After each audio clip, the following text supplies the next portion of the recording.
નમસ્કાર ફ્રેન્ડ્સ, તમારું બધાનું સ્વાગત છે જ્ઞાન ઝલકમાં. આજે આપણે વાત કરવાના છીએ હિન્દીના કેટલાક મહત્વપૂર્ણ પ્રશ્નોના સંદર્ભમાં. તો ચાલો ફટાફટ મેળવી લઈએ વિગતવાર માહિતી. સાથોસાથ જે મિત્રો નવા છે વિડીયોને લાઈક કરી દેજો, આપના મિત્રો સુધી અચૂકથી શેર કરજો. અને હિન્દી કન્ટેન્ટનો આ થર્ડ વિડીયો છે આપણો. તો ચોક્કસથી આપણે અત્યારે બધા જ ગદ્ય અને પદ્ય આવી જાય એવો સમાવેશ કરેલો છે, તો એન્ડ સુધી જરૂરથી જોડાયેલા રહેજો. प्रकार અને પદ વિશે વાત કરીએ તો मीरा के पद નામનું काव्य છે। किसकी कृपा से मीरा ने राम धन पाया था? तो हमारा जवाब आएगा उसमें सदगुरु की कृपा से। मीरा की सास मीरा को क्या कहती थी? दासी, कुलनासिनी, कुलवर्धिनी, जोगण। तो हमारा जवाब आएगा कुलनासिनी। किनके साथ बैठकर मीरा ने लोकलाज खोई थी? तब हमारा जवाब आएगा साधु संत के साथ। पर्यायवाची शब्द के अगर हम देखें तो बंधु यानी कि भाई, जगत, दुनिया, जल, पानी, अमूलक, अमूल्य, दासी, सेविका। अच्छा सच्चा व्यक्ति यानी कि साथ, पाँव में पहनने का एक गहना पुसरू, गिरी को धारण करने वाला गिरिधर, गायों को पालने वाला गोपाल कहा जाता है, जिसको कोई मूल्य न हो उसे अमोलक कहा जाता है, नदी पार करने वाला जो होता है वो बुढ़ाऊ कहलाता जाता है। उसके बाद अगर बात करें तो साधु, असाधु, आंसू, मुस्कान, प्रेम, द्रुणा, विश्व अमृत, चोर, साहूकार, तैरना, डूबना, दासी, स्वामिनी, ये सभी हमारे विलोम पद है, विरुद्धार्थी है।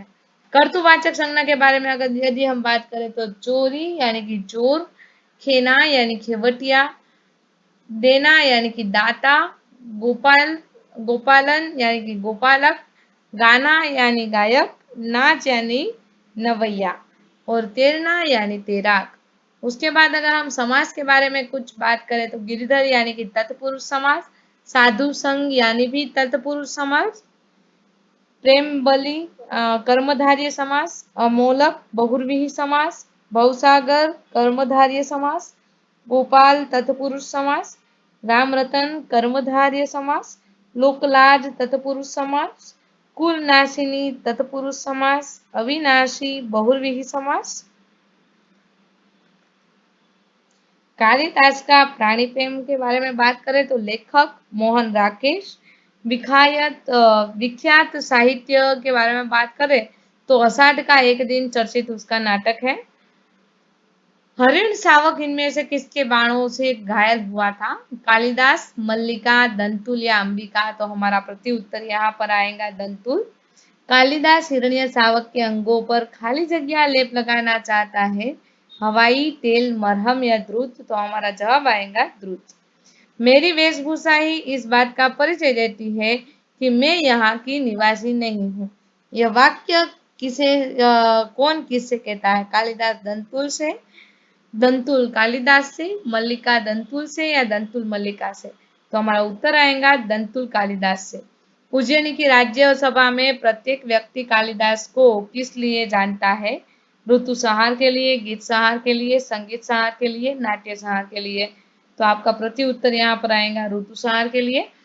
दोस्तों एक बात याद रखना आप कि ऋतु संहार जो काव्य है वो कालिदास का है, और कालिदास की कुल कृति अगर पूछी जाए तो 7 है, और जिनमें से जो ऋतु संहार है वो एक खंड काव्य है, भी याद रखना।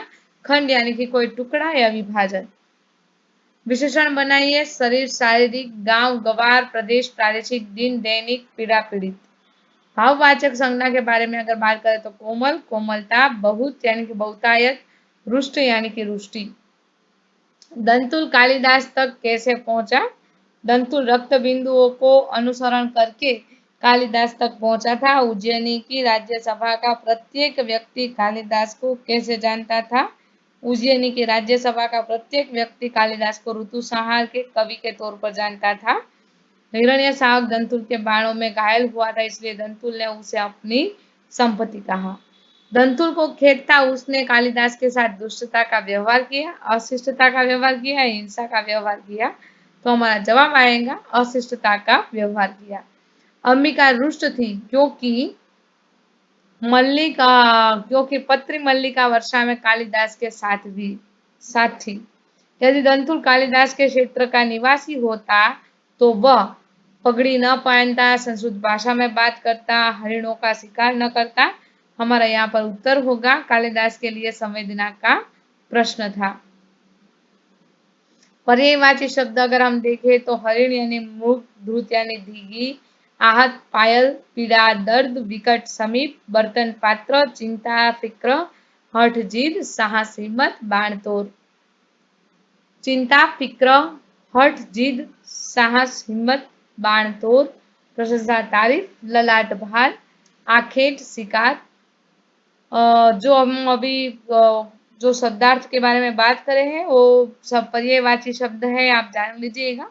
अपराधी, दोषी, पर्याप्त, काफी, तल्य, संज्ञा, भाजन, पात्र, व्यथित, दुखी, आस्तरण यानी कि बिछोना, अपवाद यानी निंदा। कोमल, कठोर, दक्षिण, उत्तर, पीड़ा, राहत, थोड़ा बहुत, रुष्ट, प्रसन्न, निकट, दूर, शीघ्र, विलंब। ये सभी जो हम देख रहे हैं वो विलोम शब्द है, विरुद्ध शब्द, विरुद्धार्थी शब्द है। सम्मान, अपमान, मिलन, बिछो, देर, जल्द, आवश्यक, अनावश्यक, निशस्त्र, सशस्त्र।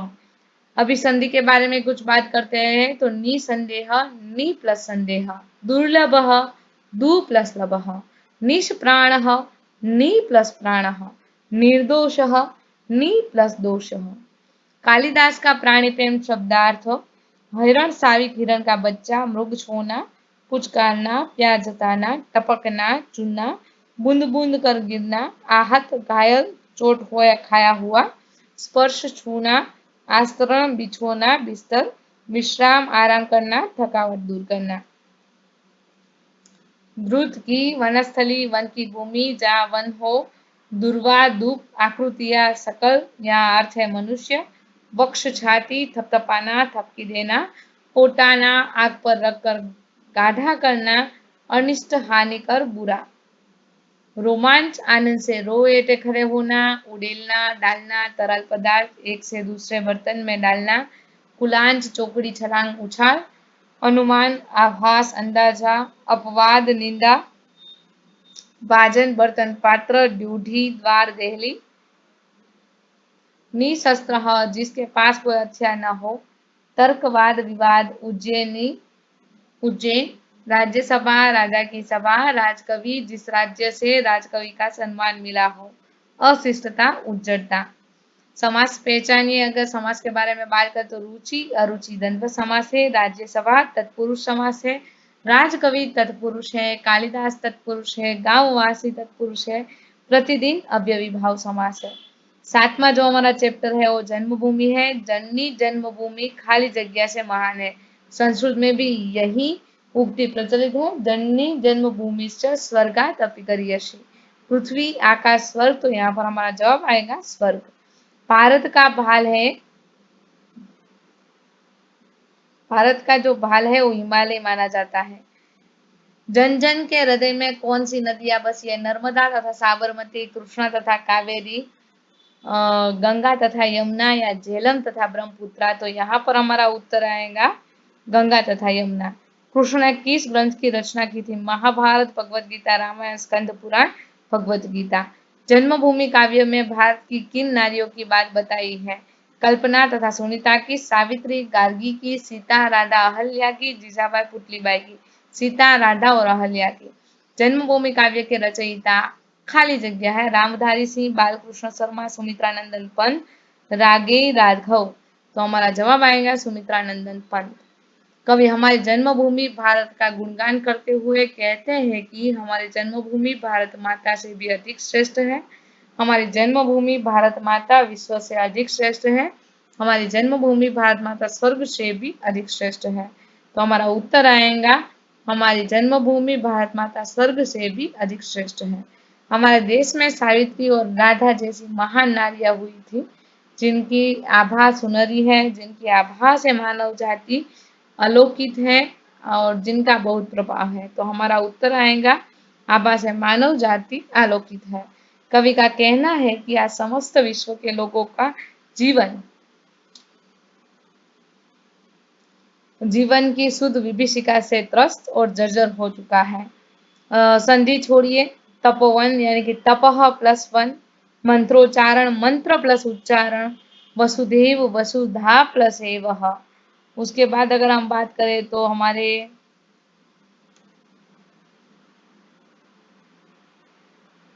समानार्थी शब्द को देखते हैं। जननी यानी कि माता, ज्योति, प्रकाश, शिला, पत्थर, विचरण, घूमना, गौरव, बड़प्पन, पुनीत, पवित्र।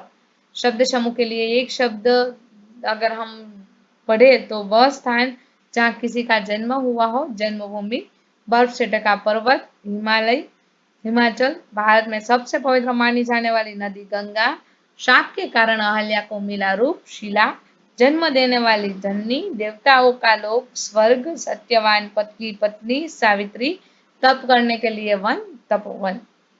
विशेषण संज्ञा स्वर्ग, स्वर्गीय, जर्जर, जर्जरित, शान, शानदार, विचरण, विचरित, धूल, धूमिल, प्रकृति, प्राकृतिक।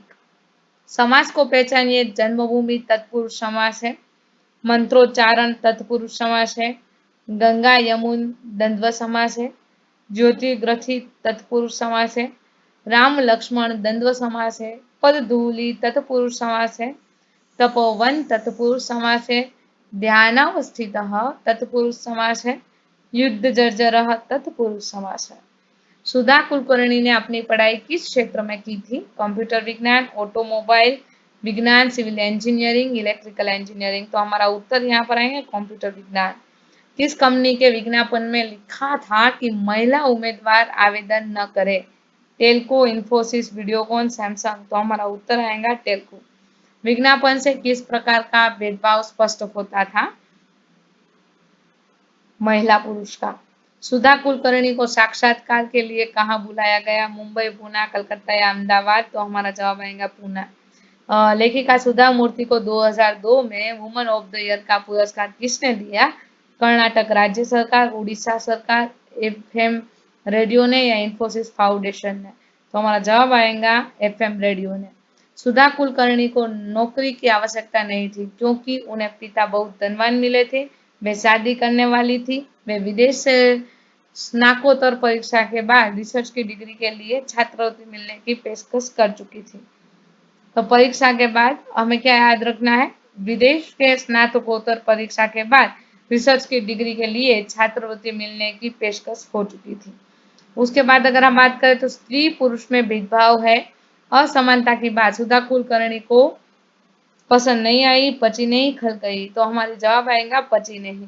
सुधा कुलकर्णी ने साक्षात्कार में कहा कि हमें महिलाओं को आगे बढ़ना होगा, हमें महिलाओं को उनके अधिकारों के प्रति जागरूक करना होगा, हमें कहीं से तो शुरुआत करनी होगी।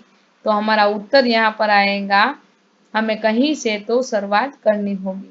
सुधा कुलकर्णी ने शादी की थी एक तबीब से, जेआरडी टाटा से, नारायण मूर्ति से या एक इंजीनियर से? नारायण मूर्ति से सुधा कुलकर्णी ने शादी की थी। किस फाउंडेशन में कर्नाटक राज्य के सभी सरकारी स्कूल में एक कंप्यूटर की योजना बनाई? इंफोसिस फाउंडेशन ने, नारायण मूर्ति फाउंडेशन, उड़ीसा फाउंडेशन में या सुधा मूर्ति फाउंडेशन में? इंफोसिस फाउंडेशन ने। तो दोस्तों आज का जो क्वेश्चन है अगर आपको पसंद आ रहा है तो आप कृपया लाइक बटन क्लिक करके जाइएगा और आपके जो भी हिंदी के छात्र हैं उसके साथ शेयर भी कीजिए। टेल्को कंपनी खाली जगह की कंपनी है। वैज्ञानिकों की, ऑटोमोबाइल की, शिक्षकों या अमूल या सुमूल की? ऑटोमोबाइल की। महिलाओं की सफलता पर सुधा मूर्ति कह उठी थी? उनका मार्ग कठिन अवश्य है किंतु उस पर उन्हें चलना जरूरी है। लड़कियां होकर काम मत कीजिए, मत पढ़ो, महिला इस देश का गौरव है। तो किंतु उस पर उन्हें चलना मार्ग कठिन है। क्या उत्तर आएगा हमारा?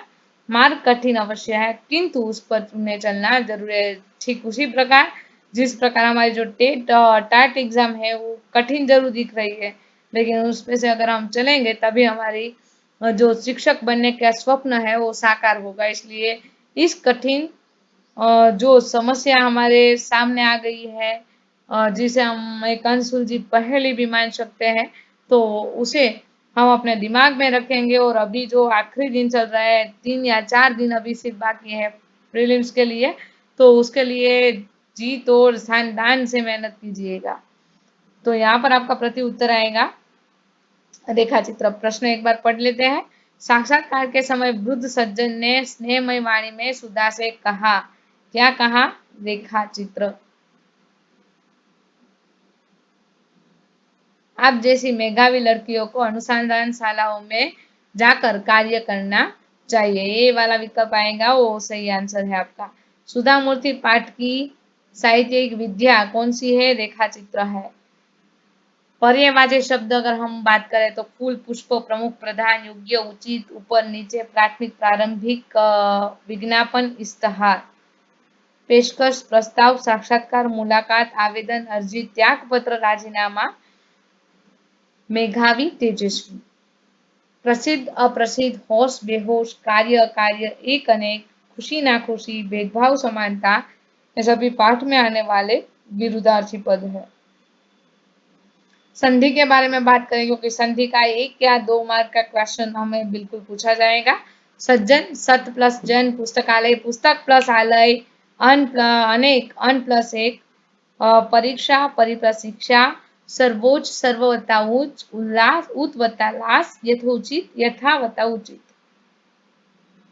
शब्द समूह के एक शब्द के बारे में अगर हम बात करें तो पराया देश यानी कि विदेश, चुनाव के लिए खड़ा होने वाला उम्मीदवार, कुछ जताने बताने की क्रिया सूचना, आमने सामने की मुलाकात, साक्षात्कार, अधिक उम्र वाला व्यक्ति, बुजुर्ग, पुस्तक लिखने वाली लेखिका, रोग निवारण का उपाय चिकित्सा, किसी पद को छोड़ने के लिए लिखा गया पत्र त्याग पत्र, इच्छा रखने वाला इच्छुक, विद्यार्थी को विद्याभ्यास में सहायतार्थ मिलने वाला धन, छात्रवृत्ति, साथ में पढ़ने वाला सहपाठी, अच्छे चरित्र का व्यक्ति, सज्जन। तो दोस्तों आज हम यहाँ पर रखते हैं अपना जो भी क्वेश्चन आंसर है वो। अगले लेक्चर में हम काफी सारे और भी क्वेश्चन है वो देखेंगे। उसके लिए चैनल को कृपया सब्सक्राइब कर लेना। डिस्क्रिप्शन में हमने हिंदी के बाकी लिंक भी डाले हुए हैं जिसे अवश्य पढ़ लेना।